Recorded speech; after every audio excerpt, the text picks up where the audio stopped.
second quarter was outstanding. Our sense of urgency, our detail orientation on the defensive end of the floor, and it allowed us to get up and down and do what we're best at. Caitlin Clark's ongoing injury saga has done more than just sideline one of the most electric rookies women's basketball has seen in years. It's exposed a major fault line running through the very structure of the WNBA. When a player of Clark's magnitude, someone who has captured national and even global attention with her record-breaking collegiate performances and rapid rise to fame, is forced to miss more than 15 games in her debut season, it naturally draws concern. But beyond fan frustration and fluctuating TV ratings, which, at one point, reportedly dipped by more than 50% during her absence, it has reignited a deeper, more systemic conversation about how the WNBA treats its athletes, particularly when it comes to scheduling, roster management, and expansion priorities. Clark, who hadn't suffered any notable injury since her high school days, suddenly found herself dealing with her third soft tissue injury in less than 3 months. That fact alone was enough to set off alarm bells, prompting scrutiny not just of Indiana Fever's team management and head coach Stephanie White, but of league-wide decisions that may be contributing to this troubling trend. CBS sports analyst Erica Ayala was quick to point out, on the We Need to Talk podcast, that whenever Clark is involved in anything, whether it's an interview, a viral highlight, or now, a recovery timeline, there are larger implications. Anytime Caitlin Clark is involved in things, there's always larger conversations that come, Ayala noted, reflecting on how the increased spotlight on Clark is inadvertently shining a light on long-standing player welfare issues. Questions emerged around whether the league's aggressive scheduling could be to blame, or whether it had more to do with inadequate roster sizes that stretch athletes too thin. Former players and analysts, like Lisa Leslie and Satu have not held back either. Sabally went on record saying, "We had 9 games in 18 days. That's not really responsible." Echoing a sentiment shared by many current players who feel that their bodies are being pushed to the brink with little regard for proper rest or recovery. Leslie, meanwhile, emphasized how recovery from injuries, like Clark's, is not just a matter of days but weeks. And in a league where the calendar is crammed, there simply isn't space for that kind of downtime. The pressure to perform, stay healthy, and carry teams through long stretches of consecutive games isn't sustainable, particularly when stars are playing heavy minutes due to limited bench support. Here lies the crux of another major issue: expansion without deeper infrastructure support. While the WNBA is eager to grow its brand and recently added new teams to the fold, the league has yet to make meaningful changes to roster sizes, which remain limited. This means that when injuries occurs they have this season to not only Clark but also major names like Breanna Stewart, Kayla Thornton, Rhyne Howard, Paige Buchers, and Tyasha Harris-Keems often don't have the depth to compensate, forcing injured or partially recovered players back into action prematurely. It's a dangerous cycle, and one that risks not only derailing individual careers but also the league's momentum as a whole. Alicia J. brought even more clarity to the conversation with cold, hard numbers. On average, WNBA players have just 7 days between games this season. That's down from 2021 and stands in stark contrast to what's seen in leagues like the NBA or even the NCAA. "You mentioned they added games this season," she said, highlighting the delicate balance. The league is trying to manage more games for revenue and exposure, but without the corresponding increase in support for the players. And make no mistake, this isn't just a Clark problem. Her injury may have ignited the conversation, but it's a league-wide issue with potentially long-term consequences. For example, Breanna Stewart, arguably one of the best to ever play the game, has also faced the challenge of being sidelined with vague timelines, leaving her fans and team in limbo. Kayla Thornton, in the midst of a career-best year, had to pause her momentum due to injury. And these cases are becoming less the exception and more the rule. The burden on WNBA players has grown with each passing season. And while their visibility and audience have increased, the support systems haven't scaled accordingly. The situation feels even more urgent. When viewed in light of what's at stake, Caitlin Clark is not just a player.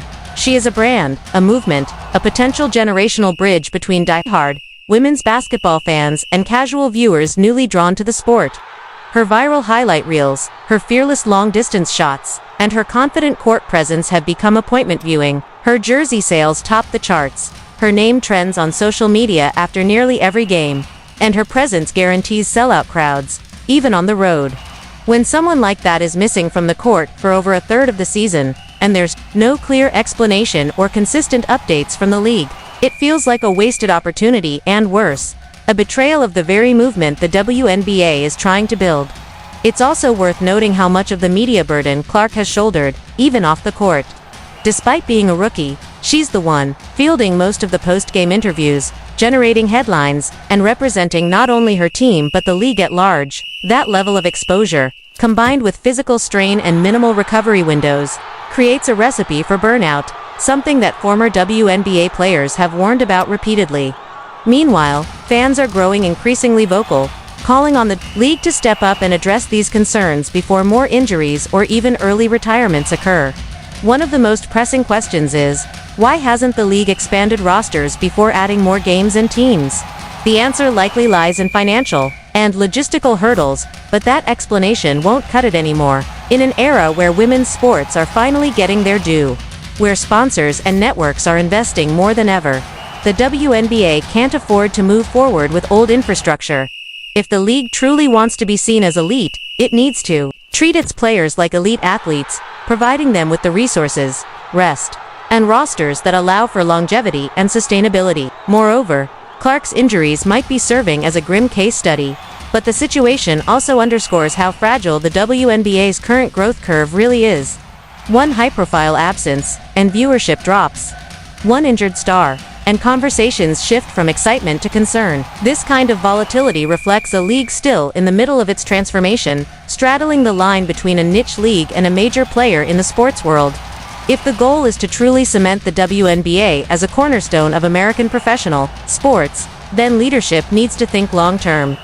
That means instituting better injury prevention programs, collaborating with teams on player load management strategies, and ensuring that future expansion doesn't just mean more cities, but more support. Consider, too, the effect on younger players and rookies outside of Clark. With such intense scheduling and minimal veteran mentorship, because so many seasoned players are dealing with injuries or overseas commitments, first-year players are often thrown into high-stakes roles without adequate guidance. That development pipeline becomes even more strained when stars are missing games. Teams are short-staffed, and players are returning from injury without adequate rehab. So while Clark's injury may be the flashpoint, it's just one thread in a larger web of interconnected problems. The league's current setup is putting excessive pressure on the very athletes it claims to champion.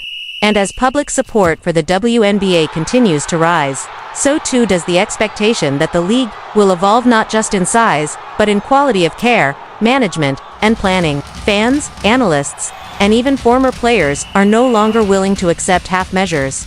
They want to see changes that protect players like Clark, Stewart, and others, not just because it's good for the game, but because it's the right thing to do.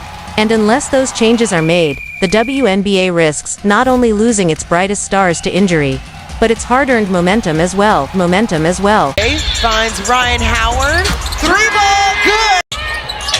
It was like a flash of light that we saw from the dirt. Since 2019, the WNBA has added more games to its schedule, an increase of 29% in total games played, but only extended the overall season length by 10 days, going from 108 days in 2019 to 118 in 2025.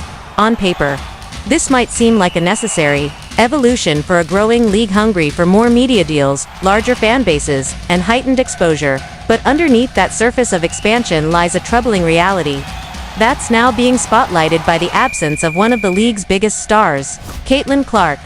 Clark, who entered the WNBA as a transcendent rookie phenom out of Iowa, brought a historic surge of attention, ticket sales, merchandise demand, and television ratings to the sport.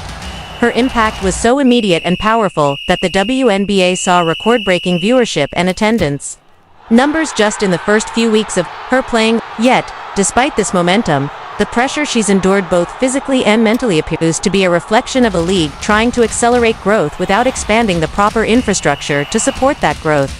Clark has now missed over 15 games due to a series of soft tissue injuries, 3 in less than 3 months, which is deeply alarming considering she had no significant injury history prior.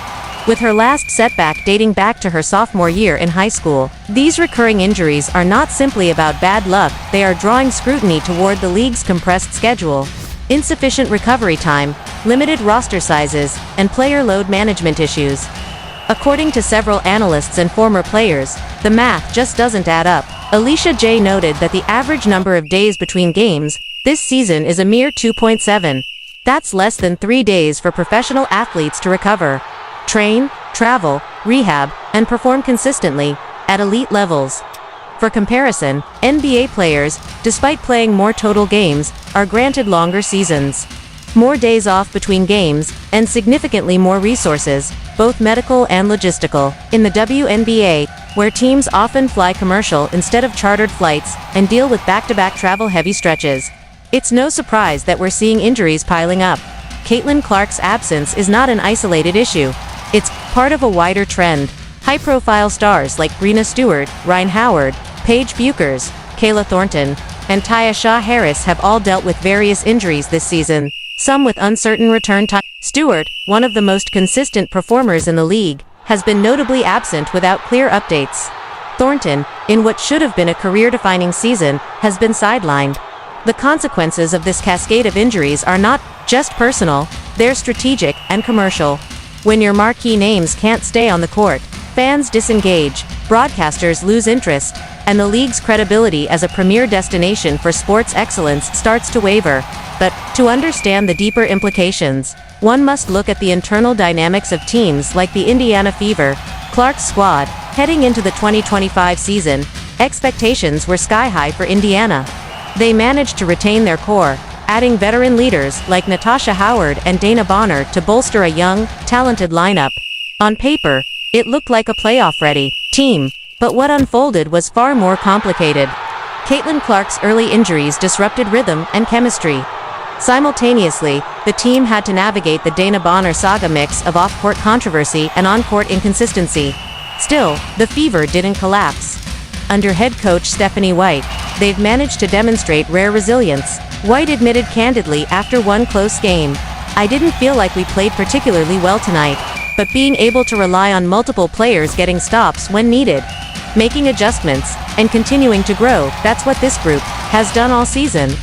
That adaptability and collective maturity has become the defining theme of Indiana's season.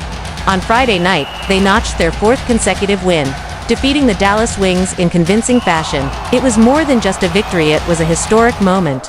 For the first time since 2015, the Indiana Fever found themselves 4 games above 500, and perhaps more impressively, they've achieved an 8-7 record without Caitlin Clark in the lineup. That's not to say Clark isn't invaluable, because she absolutely is, but it reinforces that this team is building depth, chemistry, and grit that could serve them well come playoff time. White even mentioned earlier in the season, learning to play without Caitlin is important, and now that belief is proving itself true. ESPN analysts have noted that with a healthy Clark back in the lineup, the Fever could make a serious championship run, but her absence has forced the team to evolve, to toughen up, and to grow into something more than just the Caitlin Clark show. Still, it's clear that Clark's star power is unmatched. Her presence brings in national attention like few athletes ever have in women's basketball. Her jersey is the top seller. Her games are the most watched. Her every move on and off the court trends on social media. In many ways, she is the WNBA's current face, and for